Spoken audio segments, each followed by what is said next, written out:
प्रभु यीशु मसीह के मधुर नाम में एक बार फिर से आप सभी का स्वागत है। और आज हम मरकुस की किताब बुक ऑफ मार्क चैप्टर 9 और उसको 14 से लेके हम लोग 27वीं आयत तक देखेंगे। मरकुस की किताब उसका 9वां अध्याय और उसको 14 से लेके यानी कि 14 से लेके 27 तक यानी कि 27 तक देखेंगे। अगर आप पहली बार हमारे साथ जुड़ रहे हैं तो मैं बताना चाहता हूं कि अगर आप मरकुस की किताब की स्टडी करना चाहते हैं, if you want to do a Bible study और you want to learn from the book of Mark, आप यूट्यूब चैनल पे अगर जाएंगे तो आप देखेंगे कि चैप्टर 1 से हम लोग इस सीरीज़ को कर रहे हैं। It's been almost more than 9 months that we are doing the series from the book of mark.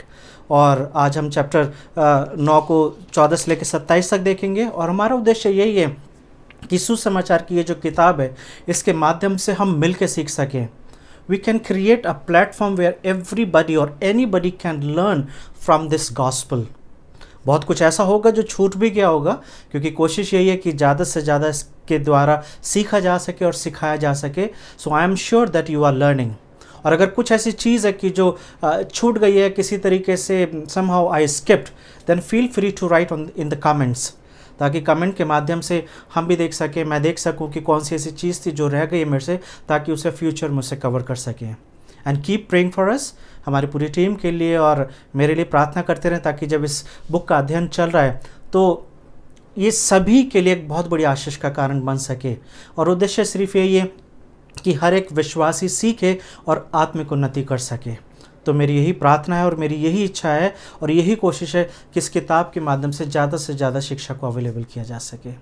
आइए हम प्रार्थना करें और प्रार्थना के साथ देखेंगे कि आज का वचन आपसे और मुझसे क्या बात करता है। हम सब अपनी आंखों को बंद करेंगे और प्रार्थना करेंगे। हालेलुया। प्रभु, हम आपका धन्यवाद देते हैं। महान सामर्थी परमेश्वर, एक बार फिर से हम आपकी उपस्थिति के लिए धन्यवाद देते हैं प्रभु, जो इस वक्त हर एक उस व्यक्ति के साथ है प्रभु जो आज के वचन को सुनने के लिए बैठा हुआ है। पिता परमेश्वर, हम यही प्रार्थना करना चाहते हैं कि आज जब हम इस उद्देश्य से बैठें कि आपकी बातों को सुने और सीखें प्रभु, तो हम में से हर एक से बातचीत करें प्रभु। जिन बातों की ज़रूरत प्रभु जो हमें आत्मिक तौर से है प्रभु, उन बातों को पूरा करने में आप हमारी मदद करें। हम अपने मनों को, हम अपने गैजेट्स को, अपने समय को और हर एक उस बात को प्रभु जो किसी भी तरीके से हमें आपके वचन को सुनने से रोक सकती है, आपके हाथ में देते हैं। और यही प्रार्थना करते हैं यीशु की आपकी स्तुति, आपकी महिमा और आपकी बढ़ाई आज की संगति से हो सके। यीशु मसीह के नाम से इस प्रार्थना को मांगते हैं, आमीन। तो जब हम आज के वचन को देख रहे हैं, एक शब्द है जो मैंने टाइटल भी दिया है अपने संदेश को, और ये एक ऐसा शब्द है जो पूरी बाइबल में यानी कि उत्पत्ति से लेके मलाकी तक इस बात को, और मत्ती से लेके प्रकाशित वाक्य तक इस बात को बहुत आसानी से देखा जा सकता है। और वो है फेथ, यानी कि विश्वास। विश्वास एक ऐसा शब्द है जो कि कई बार रिपीट हुआ है, और अगर ये शब्द रिपीट हुआ है तो इससे संबंधित या इसका जो विचार है या इसका जो भाव है उसके बारे में बात की गई है। So what is faith? Why we are talking about faith today? क्योंकि फेथ जो है क्रिश्चियनिटी का एक ऐसा पिलर है, एक ऐसी बुनियाद है कि जिसके ऊपर क्रिश्चियनिटी पूरी टिकी हुई है। If we talk about you and me, if we talk about our belief in Jesus, then one thing that makes us continue in the Lord is the faith. विश्वास एक ऐसा शब्द है जिसके द्वारा हम प्रभु में आए हैं, और विश्वास ही के द्वारा अनुग्रह से आपका और मेरा उद्धार हुआ है।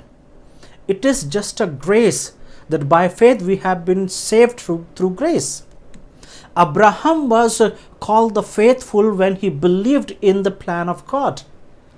और सिर्फ अब्राहम नहीं, उसके बाद जब हम शुरू से इस बात को देखते आए हैं तो हर एक वो जन जिसने परमेश्वर के पीछे चलना शुरू करा है, उसके पीछे सबसे बड़ी जो बात थी वो थी फेथ।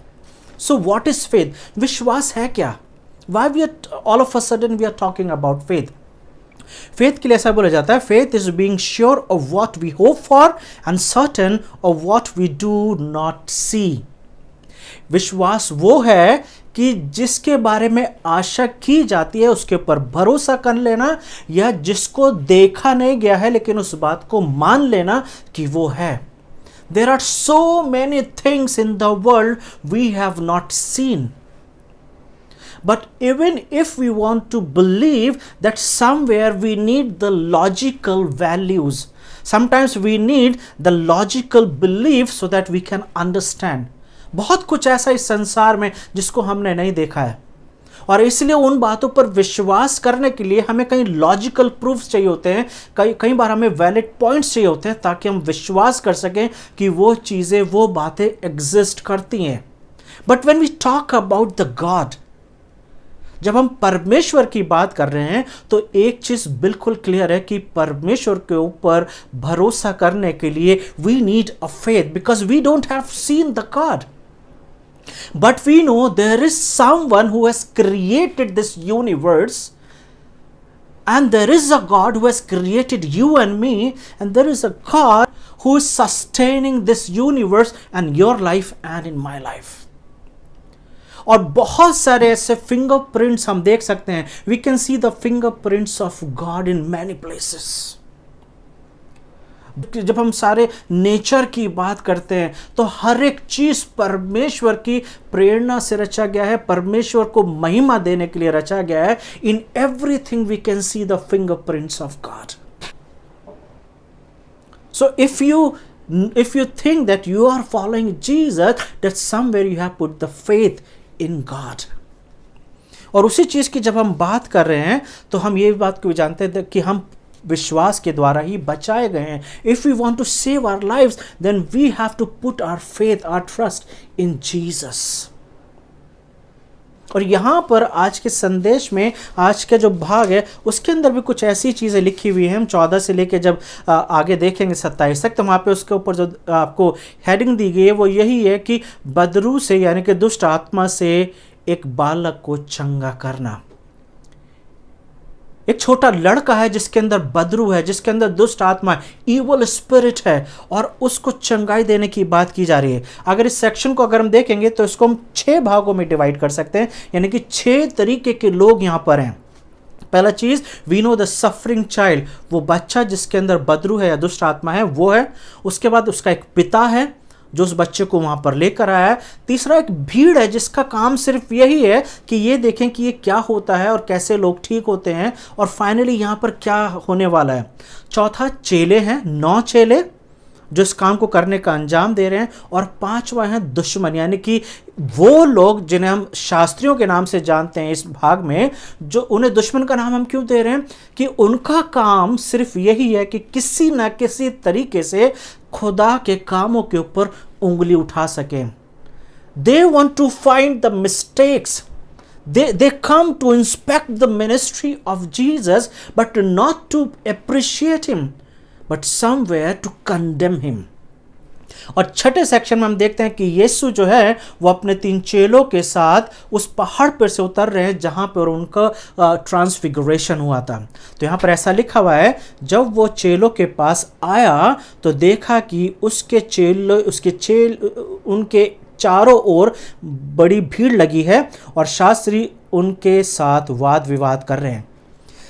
वर्स 14 के अंदर में एक चीज समझ में आ रही है कि disciples were surrounded by the crowd. 9 disciples, ये 9 लोग हैं जो रह गए थे, क्योंकि 3 चेले जो हैं वो यीशु के साथ पहाड़ पर गए थे. तो ये जो 9 चेले हैं इनके चारों तरफ भीड़ खड़ी हुई है, और सिर्फ भीड़ नहीं खड़ी हुई है, शास्त्री भी खड़े हुए हैं और वाद विवाद कर रहे हैं. वाद विवाद का मतलब क्या होता है? डिस्कशन या डिबेट. लेकिन यहां पर वाद विवाद का मतलब सिर्फ डिस्कशन और डिबेट नहीं है.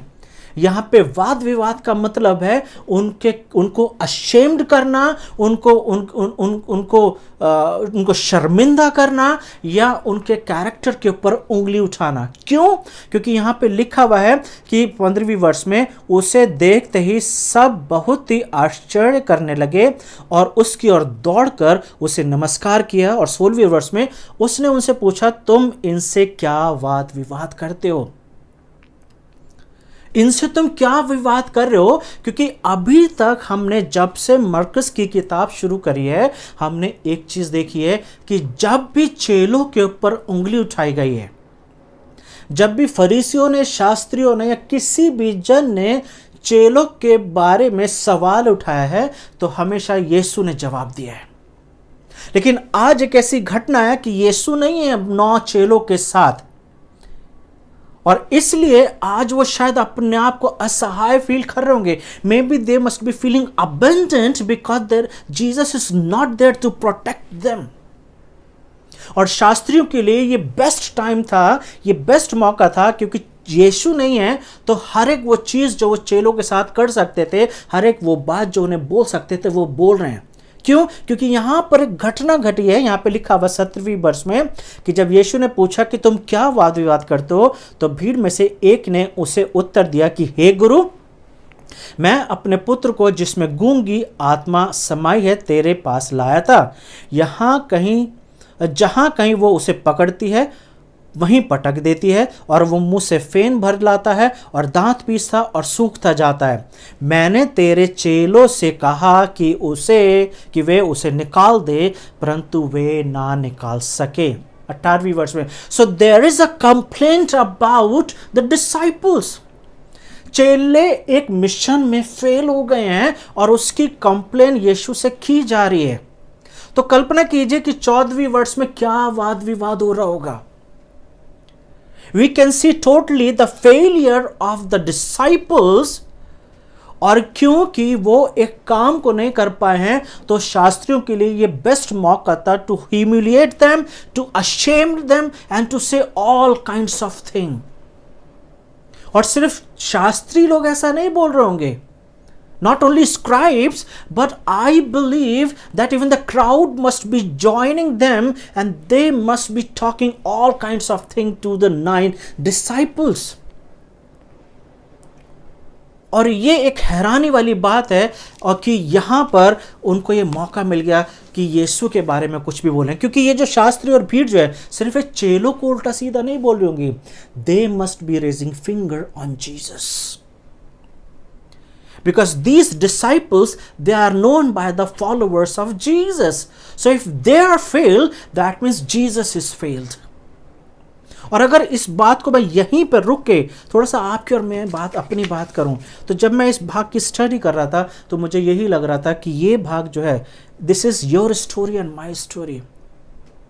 Many times when we are fail in our Christian walk, जब आप और मैं अपनी मसीह चाल चलन में हार जाते हैं, फेल हो जाते हैं, गिर जाते हैं, ठोकर खाते हैं, तो समाज जो है उंगली उठाता है हमारे चाल चलन पे। और जब समाज आपके और मेरे पर उंगली उठाता है, तो सिर्फ वो आपके और मेरे पर उंगली नहीं उठा रहा, लेकिन वो परमेश्वर पे उंगली उठाता है। कि जिस तरीके से पहला कुरिन्थियों और उसके 3 में लिखा हुआ है कि हम पवित्र आत्मा का मंदिर हैं, we are the temple of a living God. So when somebody raises finger on me, the same time that finger is going towards God. यहां पे चेले काम को नहीं कर पाए। ये वही चेले हैं जब यीशु ने 2-2 करके इन्हें भेजा था, तो हर तरीके का काम करा था। If you read chapter 9 of Luke and if you read chapter 6 of Mark, इन दोनों चैप्टर्स के अंदर आप देखेंगे कि यीशु ने जब इन्हें भेजा 2-2 करके, और जब ये लोग गए हैं और वापस आए हैं, तो उन्होंने बोला है कि हमने दुष्ट आत्माओं को निकाला है, हमने हर तरीके के अजूबे करे और बहुत सारे मौजे करे, बहुत सारे अचंबे काम करे, but today somehow they are failed। Yesterday's victory is not enough. We need to win every day। अगर हम सिर्फ कल की जीत का ही आनंद बना रहे हैं, तो कहीं ना कहीं we are slipping from the point, क्योंकि हर दिन जीतना जरूरी है। Maybe the same disciples, they did great works in past, but today they are failed। और इसलिए भीड़ को ये मौका मिल गया है कि किसी तरीके से चेलों के ऊपर उंगली उठाएं, क्योंकि उसका पिता बोला कि मैं तेरे चेलों के पास लाया, but they could not perform this miracle.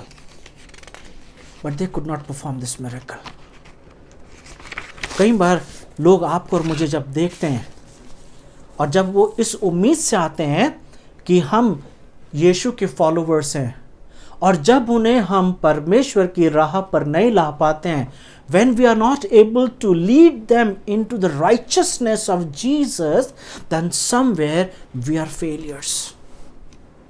Maybe we are reading Bible every day, maybe we are praying, maybe we are doing all kinds of ministry, but if we are not leading people into the Christianity, if we are not leading people into the righteousness of Jesus, तो इसका मतलब ये है कि कहीं ना कहीं हम लगातार फेल होते जा रहे हैं। अभी तक यीशु जवाब देते थे, लेकिन आज यीशु नहीं है तो उनको जवाब देना पड़ रहा है। और यहाँ पर ऐसा लिखा हुआ है कि जब यीशु ने सुना तो 18वीं वर्ष में लिखा हुआ है कि मैंने तेरे चेलों के पास मैंने तेरे चेलों से कहा कि वे उसे निकाल दे, परंतु वे ना निकाल सके। 19वीं वर्ष, यह सुनकर उसने यानी कि यीशु ने उन्हें उत्तर देकर कहा, हे अविश्वासी लोगों, हे अविश्वासी लोगों, मैं कब तक तुम्हारे साथ रहूंगा और कब तक तुम्हारी सुनूंगा। किसको बोल रहे हैं यीशु मसीह? Unfaithful generation. कौन है ये? Jesus is not saying only to the crowd, he is not saying only to the scribes, he is not saying that only to the Father, but he is saying to everybody. जो भी लोग वहां पर खड़े हुए हैं, जिसमें चेले हैं, 9 चेले, जिसमें उस बालक का पिता है, जिसमें शास्त्री है, जिसमें भीड़ है, सबको यीशु मसीह यही बोल रहे हैं कि हे अविश्वासी लोगों, मैं कब तक तुम्हारे साथ में रहूंगा। You faithless generation. Again and again the question is raised about faith. शुरू से हम ये देख रहे हैं मरकुस की किताब में कि अध्याय 1 से लेकर और अभी तक यीशु जो है अपने चेलों को विश्वास के बारे में सिखा रहे हैं। And is talking about the faith like a mustard seed. एक ऐसा फेथ, एक ऐसा विश्वास जो चट्टान को हिला सकता है, एक ऐसा विश्वास जिसके द्वारा जीवन जिया जा सकता है। यीशु बार बार अपने चेलों से विश्वास की बात कर रहे हैं। And again we can see the faith is becoming obstacle in their life. क्यों?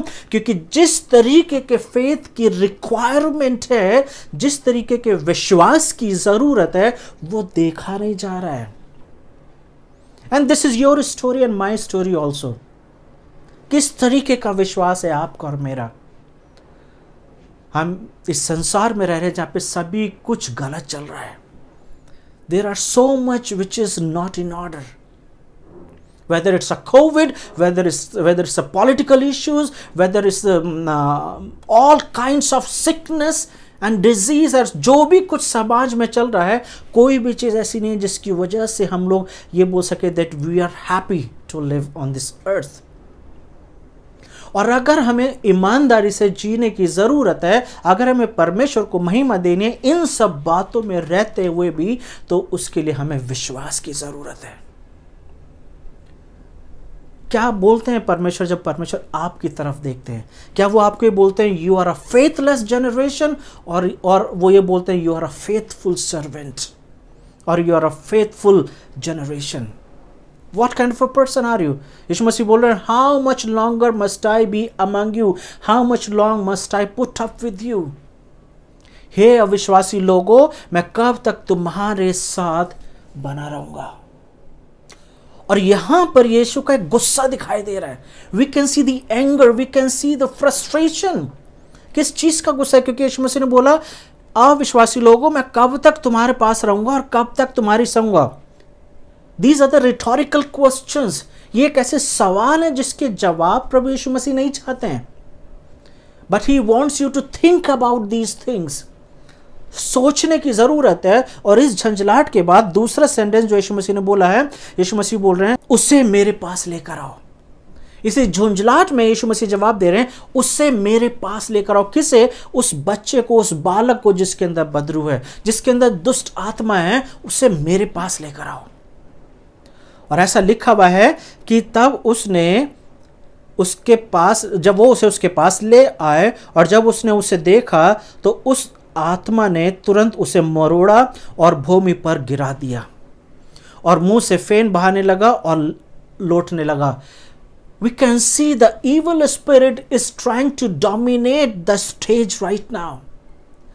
जैसे ही उस लड़के को यीशु के सामने लाया गया, उसी वक्त evil spirit is performing its power.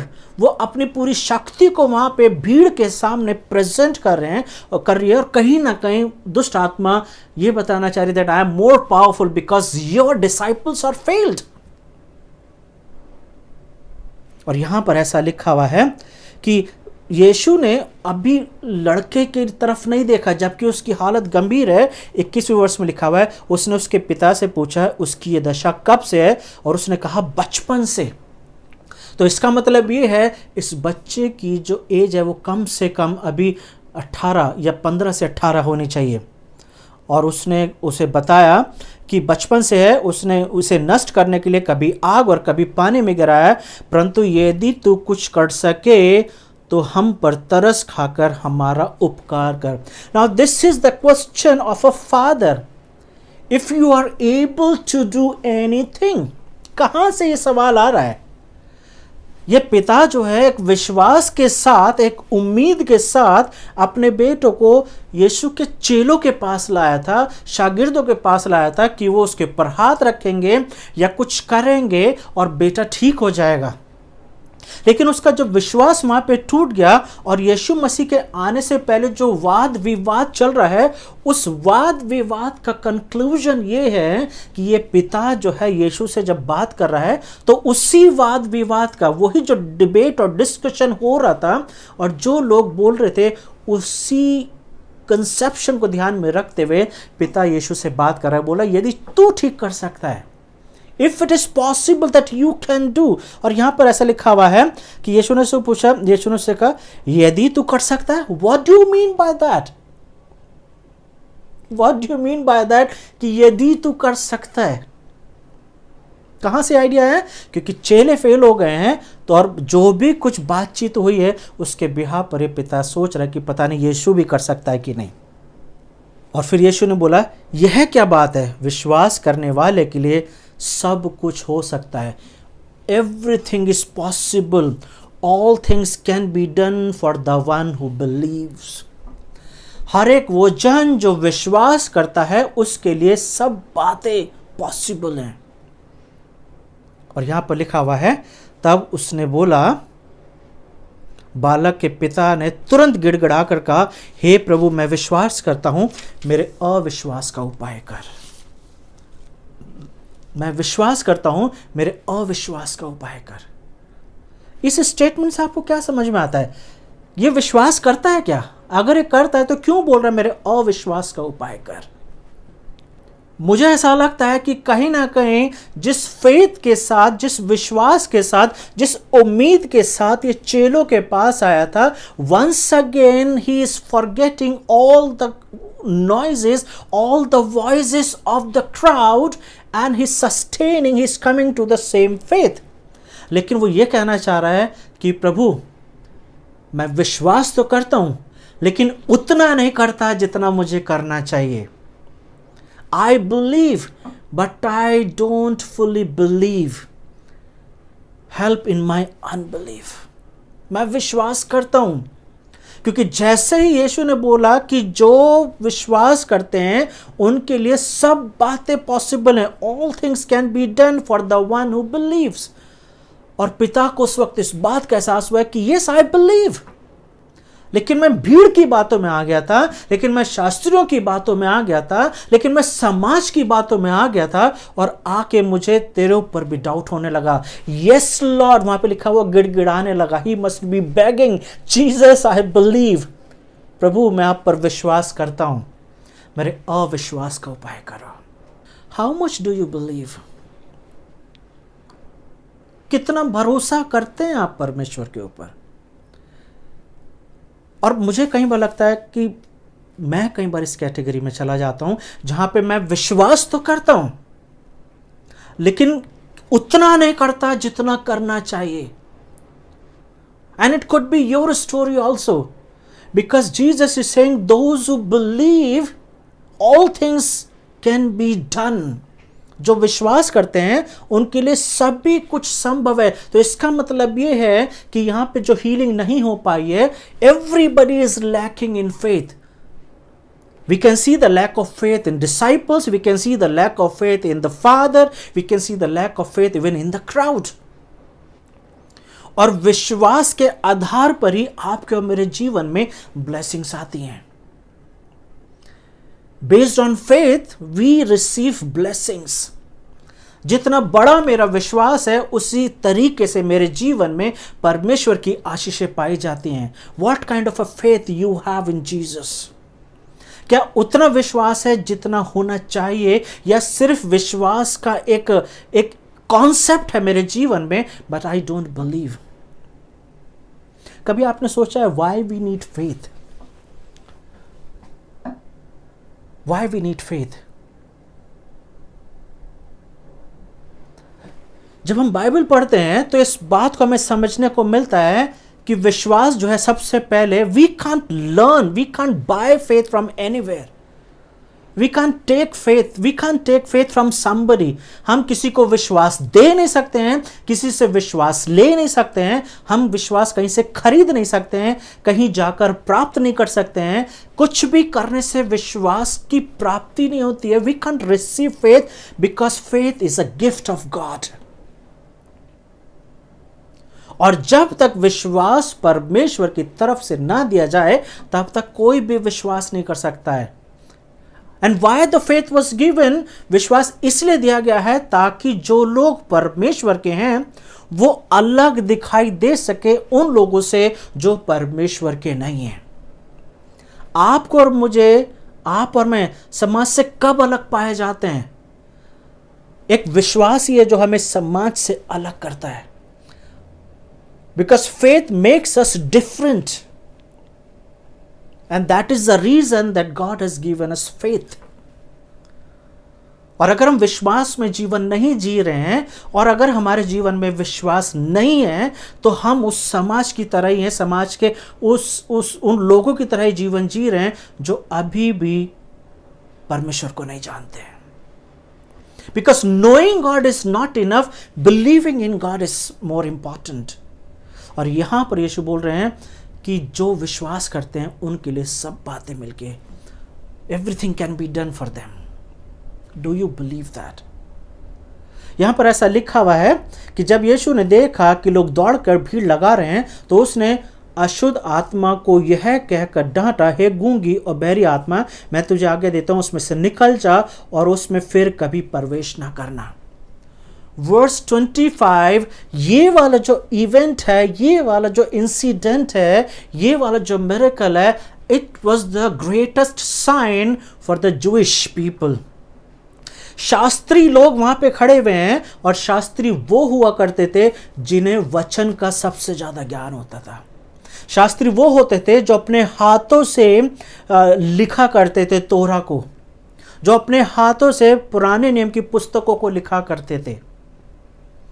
Shastri यानी कि scribes, they were the perfect, they were the scholars. क्योंकि उस समय में प्रिंटिंग नहीं होती थी, तो जब एक जगह से दूसरी जगह पे तोरा भेजना है, या किसी को तोरा की ज़रूरत है, या किसी को ओल्ड टेस्टमेंट की किसी बुक की ज़रूरत है, तो ये लोग अपने हाथ से लिखते थे, और लिखने का काम केवल शास्त्री करा करते थे। और क्योंकि ये कई बार लिखा करते थे, तो इन्हें वचन बहुत अच्छे से पता था। क्यों मैं बोल रहा हूं कि ये सबसे बड़ा इवेंट है? क्योंकि यहां पर यीशु एक ऐसी आत्मा से बात कर रहे हैं, एक ऐसे बच्चे से बात कर रहे हैं जो सुन नहीं सकता है और बोल नहीं सकता है। Then to whom Jesus was commanding, जो सुन नहीं सकता है, जो बोल नहीं सकता है, वो कैसे यीशु के उस ऑर्डर को सुनेगा और उसके ऊपर रिएक्ट करेगा? Imagine something, if you meet a person who can't hear, अगर कोई ऐसा व्यक्ति आपके सामने जो सुन नहीं सकता है, क्या आप उससे बोल के उससे कोई काम करवा सकते हैं? क्या आप उसे बोल के आप उसे ये बता सकते हैं उसे क्या करने की जरूरत है? Because he can't hear। और जो कोई व्यक्ति सुन नहीं सकता है, वो आपके ऑर्डर को कैसे मानेगा? And this is the greatest miracle. We can see the authority, we can see the power of the God. We can see the power of Jesus कि लोग भले इस चीज को देख रहे हैं, लेकिन यीशु के पास अधिकार है इन बातों का। यीशु बोल रहे हैं उस आत्मा से, हे गूंगी और बहरी आत्मा, यानी कि हे आत्मा जो तू सुन नहीं सकती, तू ध्यान से सुन ले। This is the crux. तुम जो देख नहीं सकते हो, ध्यान से देख लो मैं तुम्हें क्या कह रहा हूं। तुम जो सुन नहीं सकते हो, ध्यान से सुनो मैं क्या कह रहा हूं। And this is called the authority, this is called the divine power of Jesus. और कितने सौभाग्य की बात है कि हम ऐसे यीशु की ही आराधना करते हैं। Sunday after Sunday we meet with other believers and we worship the same Jesus who has the authority. From day one in the book of Mark हम शुरू से यीशु की authority की बात करते हुए आ रहे हैं। That who is Jesus? यीशु कौन है? यीशु वो है कि जिसका अधिकार हर एक चीज के ऊपर है। हर एक चीज में यीशु पहलौठा ठहरा है। हर एक बात जो है उसके नियंत्रण में। Everything in the control of Jesus.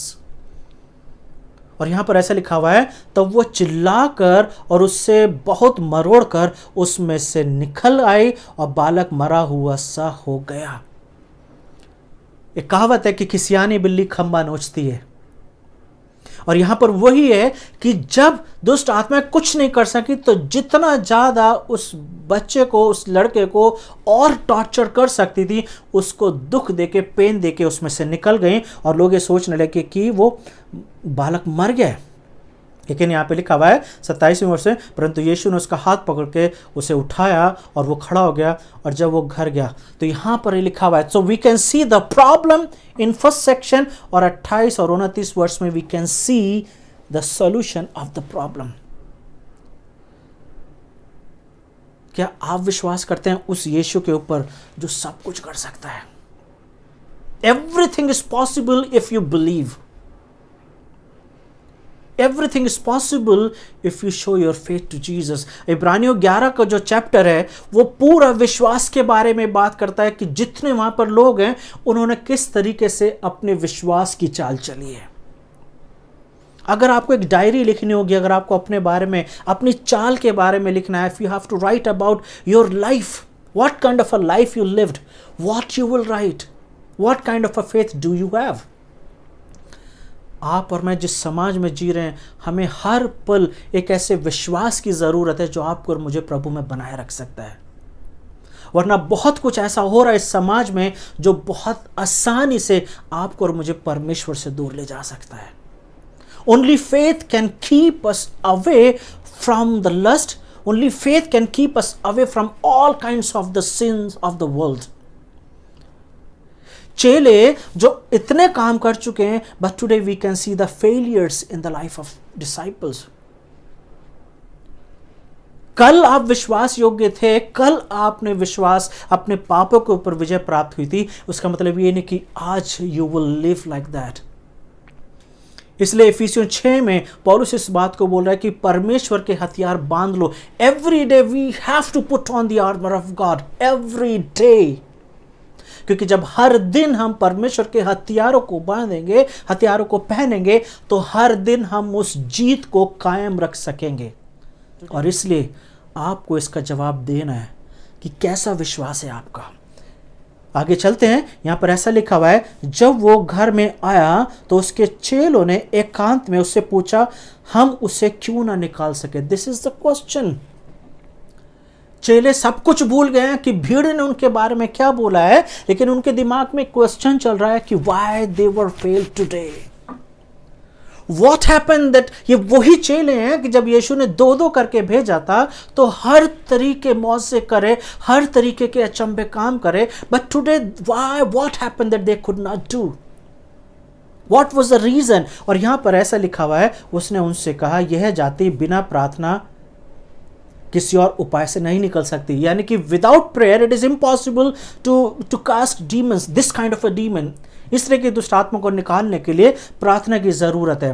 लेकिन अगर आप मत्ती 17 को पढ़ेंगे तो वहां पे लिखा हुआ है, because of your little faith. तो कौन सा वाला आंसर आप लेंगे? मत्ती 17 में लिखा हुआ है क्योंकि तुम्हारे विश्वास की कमी की वजह से। और यहां पर मरकुस लिख रहा है क्योंकि बिना प्रार्थना के इस तरीके का काम नहीं हो सकता है। और अगर आप थोड़ा सा देखेंगे तो ऐसा लग रहा है कि दो अलग अलग क्वेश्चन है। तो हो सकता है कि मती ने उस वक्त ये सुना कि यीशु जो है कम विश्वास की बात कर रहे हैं, और पतरस ने, क्योंकि जो पतरस के द्वारा मरकुस को ये इन्फॉर्मेशंस मिली है, और जब मरकुस लिख रहा है तो वहां पे उसको ये लग रहा है कि विश्वास प्रार्थना की बात की जा रही है। लेकिन मैं आपको बताना चाहता हूं दोनों ही आंसर सेम है। आपका और मेरा विश्वास कब बढ़ता है? आपका और मेरा विश्वास तब बढ़ता है जब हम प्रार्थना में समय बिताते हैं। When we spend time in prayers, our faith increases. प्रार्थना में हम लोग करते क्या है? We give ourselves into the hands of God. और हम यही बोलते हैं कि प्रभु आपका नियंत्रण, you have the control of my life. I surrender myself into your hands. I give myself into your hands. तो इसका मतलब ये है कि प्रभु I can't help myself. मैं अपना आप को आपके हाथ में दे के now I'm relaxing. मेरी सिचुएशन, मेरी बेटी की तकलीफ, मेरे बेटे की प्रॉब्लम, मेरे हस्बैंड की नौकरी, मेरी वाइफ की बीमारी, मेरे बच्चों की जो शादी की समस्या है, प्रभु मैं आपके हाथ में दे रहा हूँ और मैं विश्वास करती हूँ और करता हूँ कि प्रभु आप इसे संभाल लेंगे। क्योंकि जब हम विश्वास के साथ जब हम प्रार्थना करते हैं तो उस प्रार्थना में हमें विश्वास हो जाता है कि प्रभु ने मेरी प्रार्थना को सुन लिया है। क्योंकि जब हम प्रार्थना करते हैं तो उसके लिए भी विश्वास की जरूरत है। क्योंकि जब मैं अपनी आंखें बंद करके प्रार्थना कर रहा हूं तो मुझे इस बात का विश्वास होता है कि God is close to me and he is listening my prayer. मेरी प्रार्थना को सुन रहे हैं।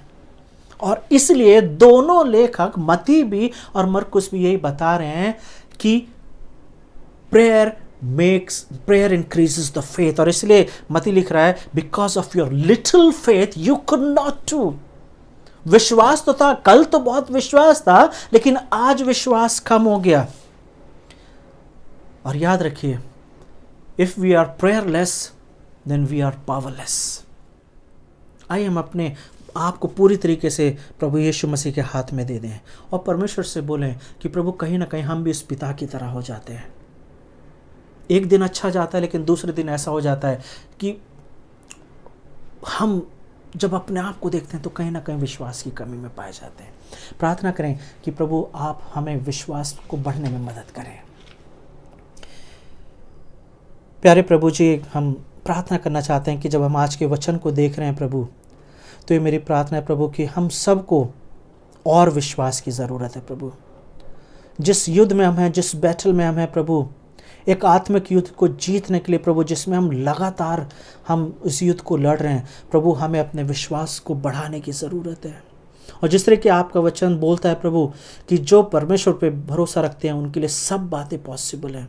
प्रभु हमारे विश्वास को बढ़ने में हमारी मदद करें प्रभु जी, ताकि हमारा विश्वास कम ना हो सके बल्कि हर दिन बढ़ता चला जाए।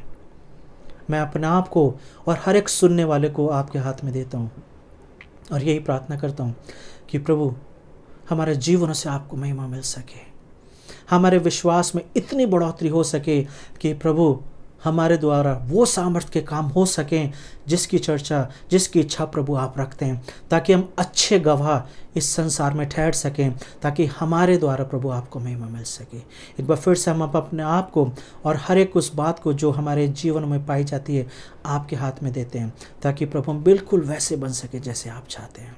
यीशु मसीह के नाम से इस प्रार्थना को मांगते हैं, आमीन। Thank you very much. God bless you.